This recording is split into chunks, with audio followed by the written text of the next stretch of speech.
Cinderella goes back a long ways at the studio. Their script's going back to the 1930s. When they finally decided to do Cinderella in 1948, it was at a time when they weren't really sure what was going to happen to the studio financially. The word believing is all the way through this movie. And usually, if Walt believed hard enough, it worked for him. I think that he was rolling the dice and praying. I think he did a lot of that. It was very typical of Walt to go out on a limb and take a risk. And in some ways, you know, this was the biggest risk he took.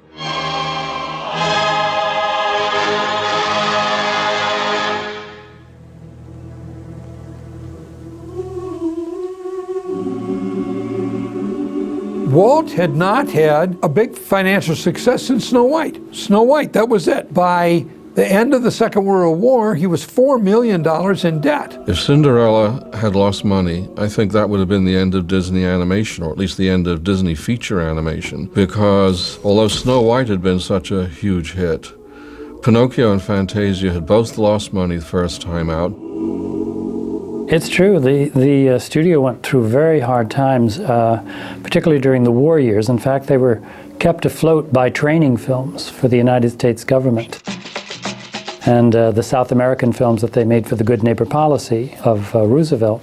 So Walt and Roy decided that the way they could save the company would be through diversification. So they started to do live action films. They started to put together short cartoons into a feature format. That's why you see films like Make Mine Music and Melody Time. And they did okay, but they weren't really big hits, and they didn't really establish Disney's storytelling as he had done. They made back their costs anyway, but you can't keep in business very long. It was a question of survival. And let's make a feature, or let's sell the business. Walt remarked, we need a story with a girl in trouble. That usually works. You know, Snow White just worked.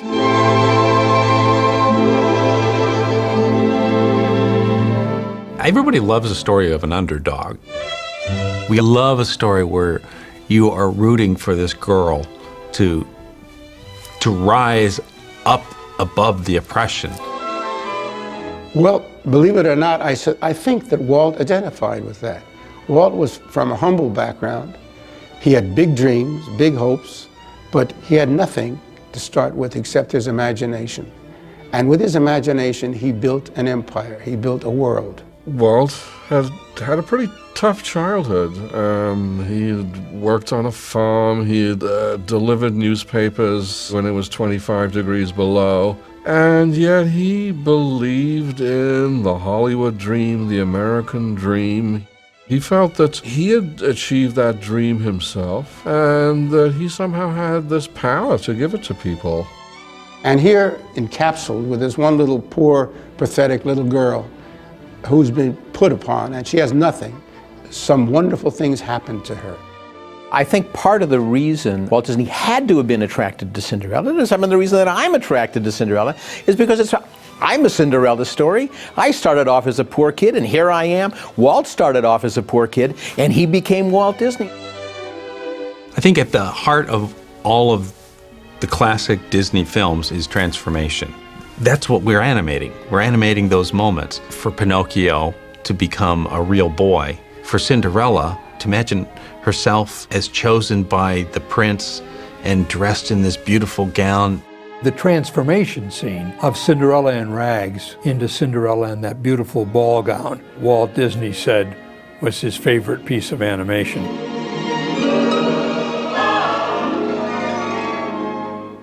I must say I've always felt very good about it. I don't think it's the best piece of animation ever done, but it was something that hit the heart and it struck Walt. Which, of course, comes from a man who loved the idea of transformation in life into something better, bigger, grander, more beautiful. We all have dreams like that. I think that's one major reason this story has been told for 900 years. There are 90,000 variations of the Cinderella story, and Walt Disney knew the power of it. It has all the great elements. Every girl wants to meet a prince. Every prince wants to meet a beautiful girl. It's a story that everybody knows. But Walt took that story and made so much more of it. One, he took the basic story and created these wonderful scenes that make that story so much more effective and cinematic. I mean, take, for example, the scene where the two ugly sisters tear the ball gown of Cinderella. I mean, that is quite a dramatic scene. And that's a very, very effective way of getting that story over. But he then set up this parallel story with the animals. Walt and his crew came up with this wonderful subplot, the mice and the cat. And the only thing holding these two stories together is Cinderella herself. But Walt set them up in this marvelous counterpoint. It's one of those classic films that you can hang entertainment on, because the story is so bare bones in a way. You know, it's good and evil, and it's, triumphing, at the end. But on that framework, they're able to hang so many wonderful, entertaining bits and bring out such interesting personalities. All those wonderful things that happen, the shoe breaking, is the Disney version. It's a very, very good story. Very, very well told. And for 3 generations of Americans, a Cinderella story means Walt Disney's telling of the story, because it's told so well. Thank you. Had Cinderella flopped, there wouldn't be any Walt Disney animation afterwards. And luckily, it was a huge hit. It was almost its own story from rags to riches.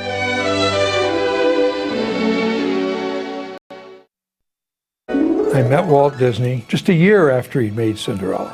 And he invited me to come to his studio. And one by one, I met all of these, what they call the 9 old men. The 9 Old Men, Walt's tour de force group of artists, all worked together on Cinderella. These were men at the top of the game. They were the people who really saved Disney animation after World War II. There had been some wonderful animators before them who had contributed a tremendous amount to the creation of the Disney animation style, but they were the key figures in keeping the Disney animation style going from 1945 really up into the 60s. They were so excited with the glory of what they had wrought. And they told all these stories about the making of Cinderella.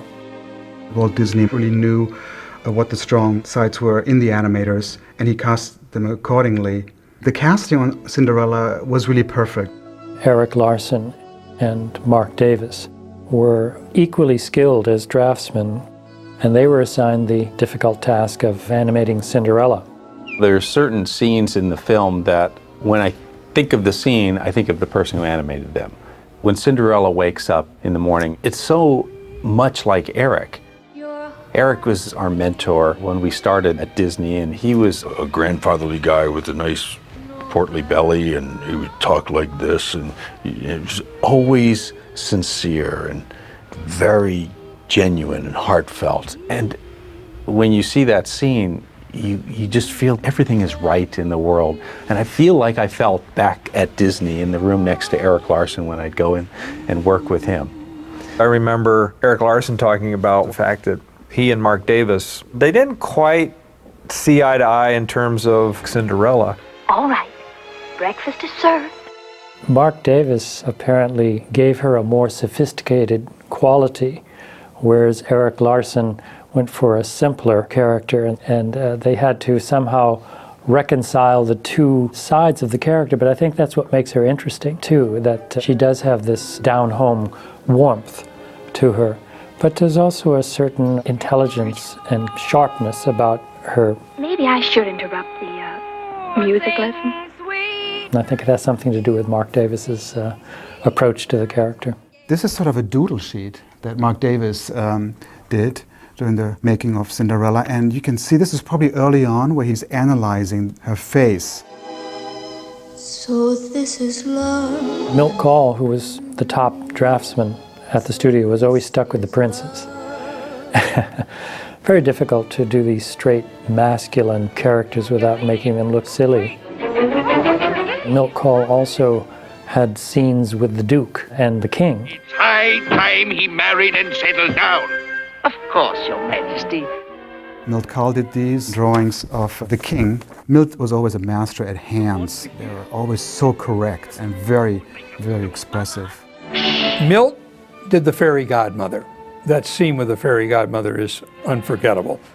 Good heavens, child. You can't go in that. The fairy godmother has surprising warmth. There's this grandmotherly type, you know, who has a lot of softness. There's a lot of nice feeling to that character. Everyone's talking about it. The whole kingdom. Frank Thomas did the villain in Cinderella. The most hated villain of all the Disney villains. Frank Thomas had done Bambi, he'd done The Seven Dwarfs, he did Pinocchio. All these wonderful, charming characters. And he said, I was amazed when Walt put me on to Lady Tremaine. But he said he must have seen something in my way of thinking that would work for this character. Frank Thomas was anything but a wicked stepmother, but there was something always going on in his head. You'd go into his office and he would be searching for ways to communicate to you what he was trying to put into the scene. There was always some depth to the character he was trying to get. Well, don't just stand there. I think that Frank, the way he did the stepmother was absolutely the right way to do it. He worried some about it being too straight, but I think she had to be the way she was, because I think she's very frightening when she looks at you. Ollie Johnston, Frank's best friend forever and ever, and his partner and collaborator in so many films, Ollie did the Wicked Stepsisters, who were so slovenly, so lazy, so ugly, so unappealing, that by contrast, Cinderella would look lovelier and lovelier. Ollie Johnston didn't feel he was the best draftsman like, say, Milt Kahl was or Mark, and he couldn't analyze the scenes as much as, say, Frank did. But Ollie was very emotional. He just really worked from his heart. Mother, do you realize what you just said? Of course. I said, if. The stepsisters were the broadest characters that I had done up to that point, certainly. Oh, a lot of scenes where I even went too broad. I remember one where Anastasia, she was smiling, you know, like that, silly smile. So I went real broad with that, thinking I'm going to get something really funny out of this. But finally, Walt called me in. He says, you know, she is a little bit ugly. I suppose you could fix that up. Wolfgang Reitherman, born in Germany, came over here as a little kid. What Walt liked about him was his attitude. Wooly was a great suspense guy, and he thought a great idea for a scene is get that key up to Cinderella through that dizzying stairs setup that they had laid out. I think that's one of the best sequences of suspense that we've ever had in a picture. And it keeps building and building because we keep cutting back and forth. You know, the cat comes in the way, it's trying to stop them. It's like a Hitchcock film. It's unbelievable.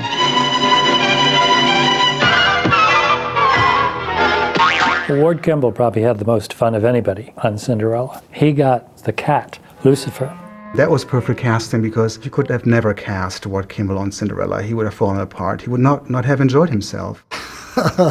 I didn't have to work making those very careful drawings of Cinderella and some of the other animators had to work on. And it was pure comedy, the old cat-mouse relationship. And my problem was to develop a cat that looked mean. He had some funny stories about looking for a cat to be a personality like Lucifer, because they had mean cats and they had slinky cats and they had all different kind of cats drawn in the story sketches. Walt came out to the house here one day, and our six-toed cat we call Feetsy was rubbing up against Walt's leg. And he said, For gosh sakes, Kimball, there's your cat. What are you worried about? And that's what led to my conception of the cat. At the time, he and I were playing in our Dixieland band, the Firehouse 5+2, and they'd always introduce Ward as the one who had done the mice in the Cinderella, and everyone go, oh! Then St. Frank, they did the stepmother. I said, we got to get another picture here, Ward. I can't take any more of this. Walt Kimball got to do what he's best at, not staying within the forms of realism, but breaking out of that. This great quality of going from real to unreal, that's always in Kimball's work. He was a fantastic, unique animator. You can look at his stuff on the screen and know it's Ward Kimball. Walt's masterpiece of all his work he's done at Disney probably is the sequence where the cat is confused by which cup is hiding one of the mice. That is such a crazy but spontaneous sequence. It's as good as anything Chaplin has ever done.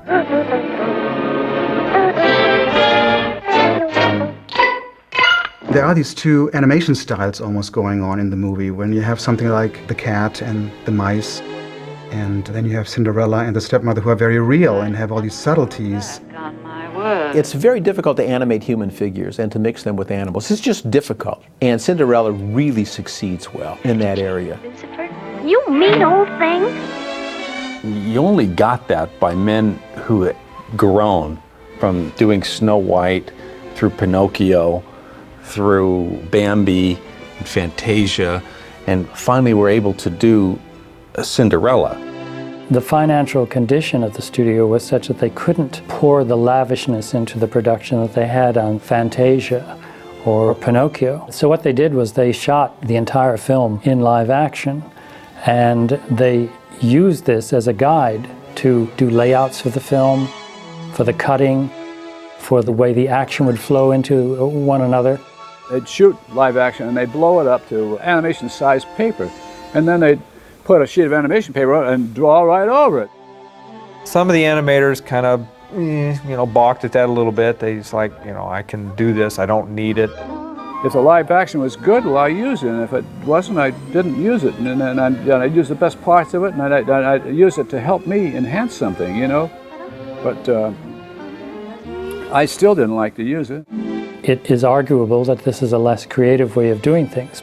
But the Disney artists were not the sort of artists who would just mindlessly trace over the live action. They knew it had to be filtered through an artist's mind. And they had opinions on things, how something should move, and when it wasn't moving right in the live action, they would change it, and that's why it turned out so good, because they had a very critical eye. If you look at some of the photographs that were taken and then the photostats that were made of it, and then you look at the final animation, you can see that there's an enhancement that the animators brought to it. The animators knew that you have to go further in animation than you do in live action, otherwise it's going to look stilted.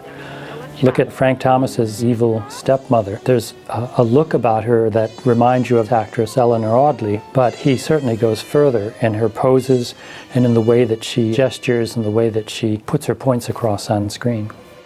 And one more thing. See that Lucifer gets his bath.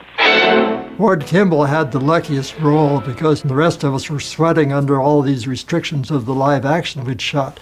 They didn't shoot live action for him, and he wouldn't have followed it in the first place.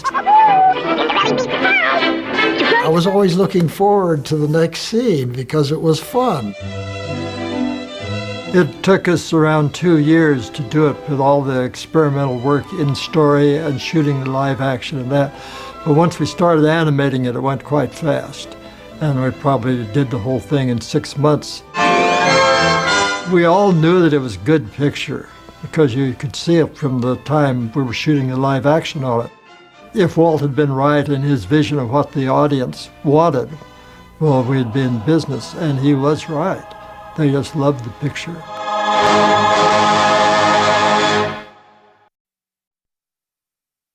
Please, wait for me.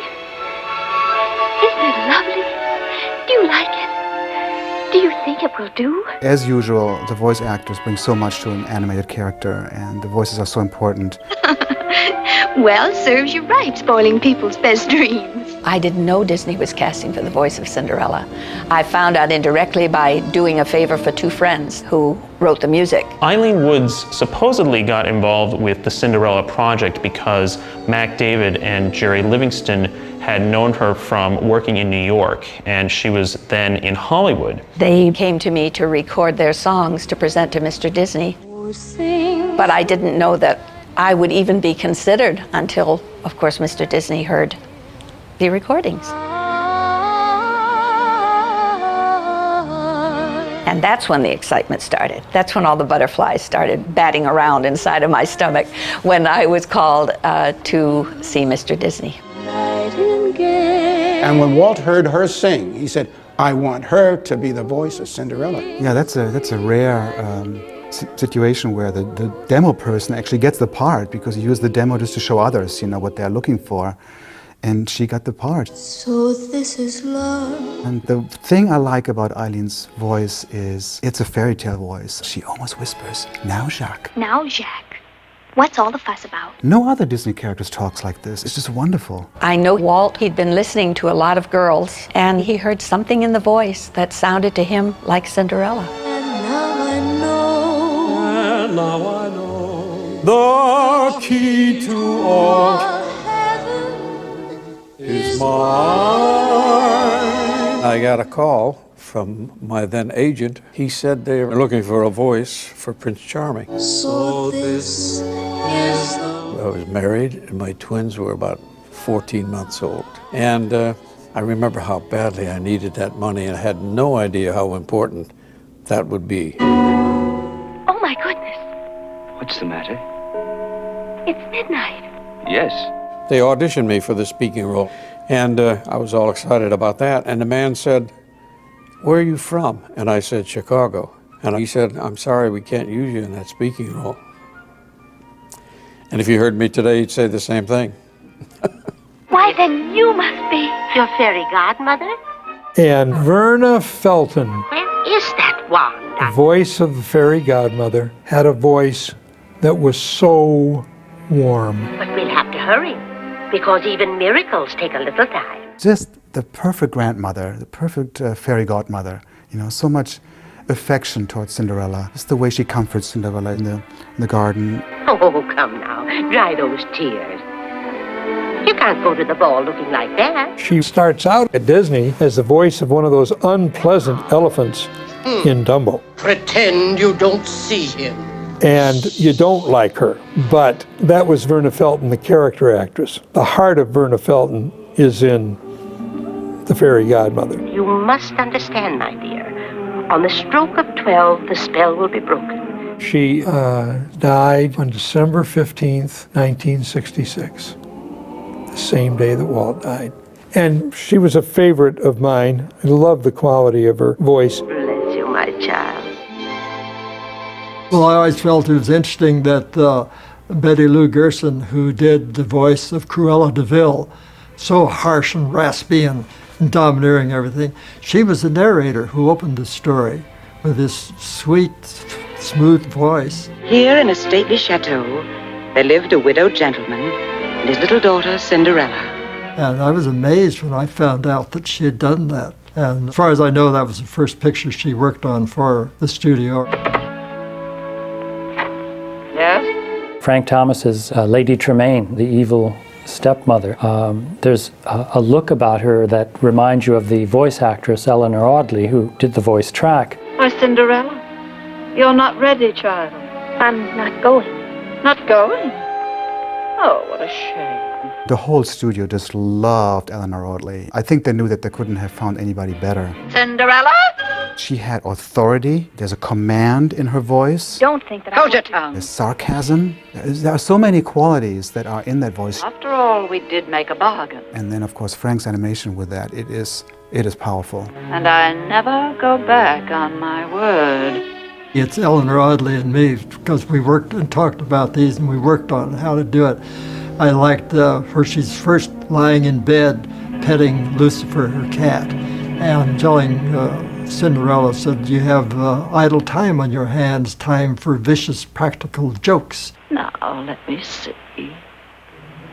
There's the large carpet in the main hall. Clean it. She would make me jump every time she whirled around and so snapped. And her eyes were real strong. But I just finished. Do them again. And then mellowed down again. Then scrub the terrace, sweep the halls and the stairs, clean the chimneys, and of course there's the mending and the sewing and the laundry. Oh yes, and one more thing. And don't forget to give Lucifer his bath. You know, her voice had such color in it. And whenever you captured that in the drawings, it gave you a very satisfying feeling. Cinderella! Cinderella! Cinderella! She was raucous. She was a Brooklynese little brat. I'd be honored, Your Highness. Would you mind holding my broom? It was fun. She was very alive, I might say. Give it here. Let me have it. She was not a passive girl. She was always into something. Mother, mother, mother, mother! You did it. You did it on purpose. I really loved doing her part. I remember that the voices on the Stepsisters were broad enough to give you inspiration to try to do more than you ordinarily would. Every eligible maiden is to attend. Why, that's us, and I'm so eligible. It was amazing to be selected for a Disney show, and this was my first movie. It was the biggest thrill of my life. I tell you truthfully, I'm still thrilled about it. I tell you, you can't believe the reaction that people, you know, even having done a television show for some 20 years, that was seen all over the country, and people say, "Did you do the voice of Prince Charming?" Yes. Aren't you thrilled? Aren't you? I said, yes, of course I am. No matter how Cinderella, I think, was one of my favorite stories. And I think my having gotten the part was a Cinderella story in itself, because it's being part of a legend. It really is. And there's nothing quite like that. will come true.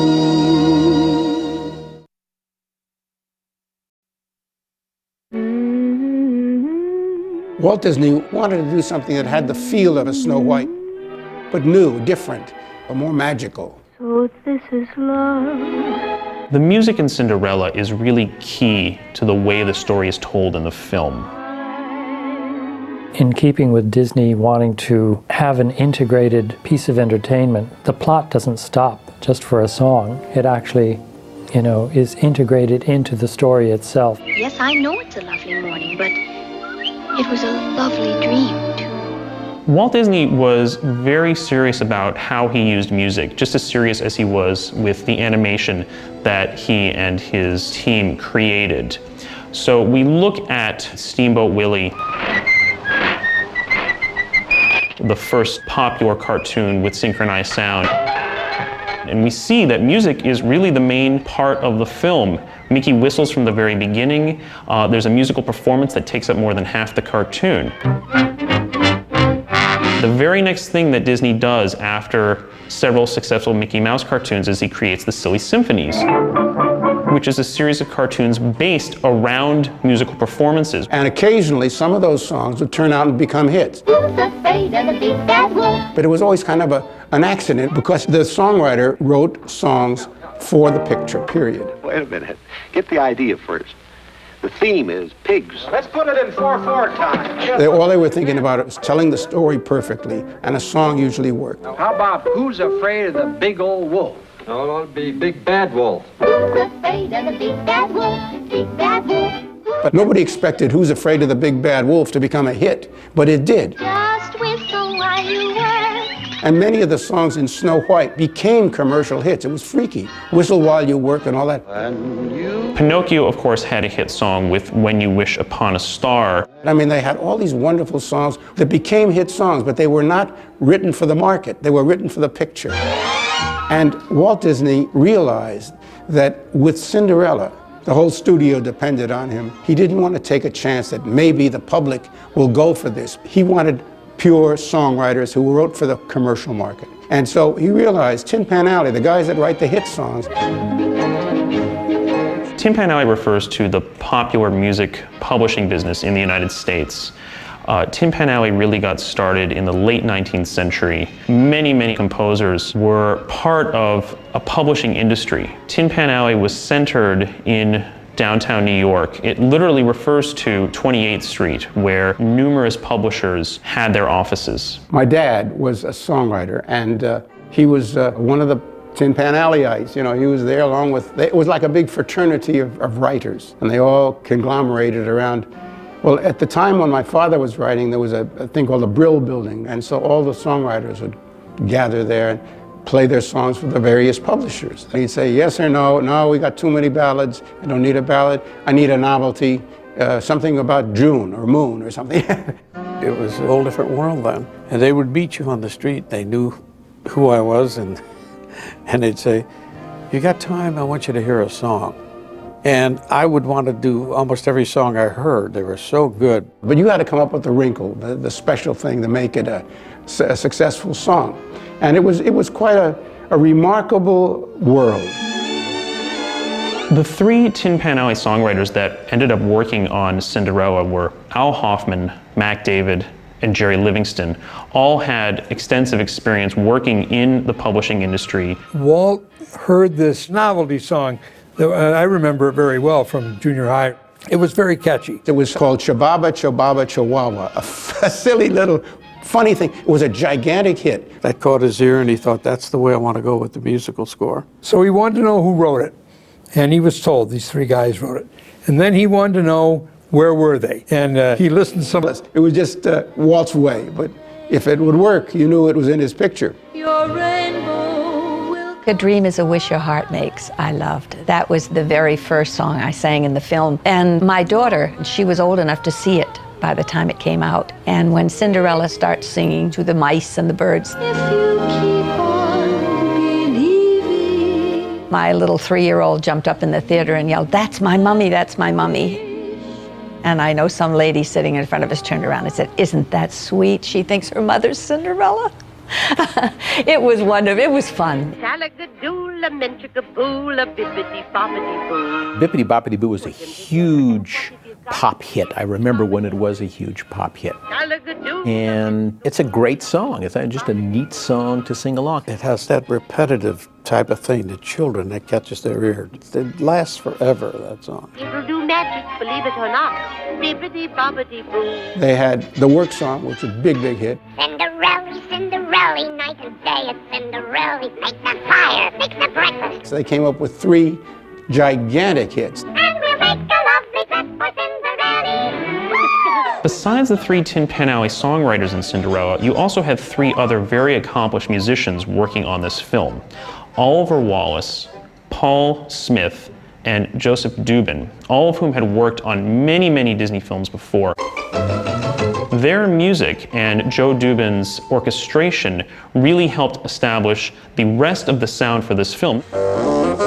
When the mice are trying to get up the steps, or Lucifer is slinking around, or any kind of antics are taking place, the score is really giving us an idea of what this action is.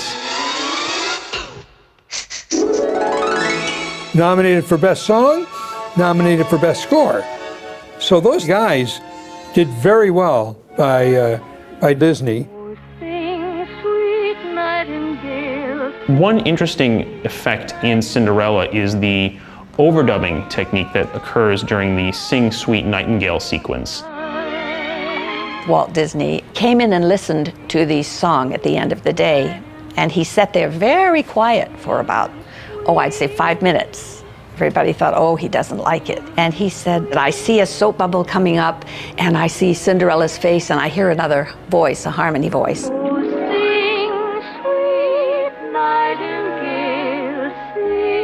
And then I see another bubble coming up, and I hear another voice singing harmony. He said, we can do it. I know we can do it. The guitarist and inventor Les Paul had experimented with overdubbing in the mid and late 40s, and so it had just really hit the mainstream. That technique was new, and he wanted to utilize it as much as he could. So he realized, this is one way I can do it. That's the way he was. When he said something could be done, nobody questioned him. Cinderella marked the first time that Disney was actually going to publish the music through their own publishing company. And they started their own publishing company in part because they felt that the songs in Cinderella were going to be such big sellers that they might as well get the benefits of publishing the music themselves. And that was a very big first. So a lot of wonderful things happened because of that decision. The music was so infectious. It's something that stays with you for so long. There's not that much music around that's that way. Clearly their idea that music was going to be a key part of Cinderella paid off, because not only was the soundtrack album a #1 hit, it sold 750,000 copies, but all the components of the sound for Cinderella were nominated for Academy Awards. I know that the album, the record album, was #1 for a year over a lot of big albums. The Cinderella album sold #1 all over the world. So this and 3 of the songs became hit parades and everything. It was just a wonderful, successful picture.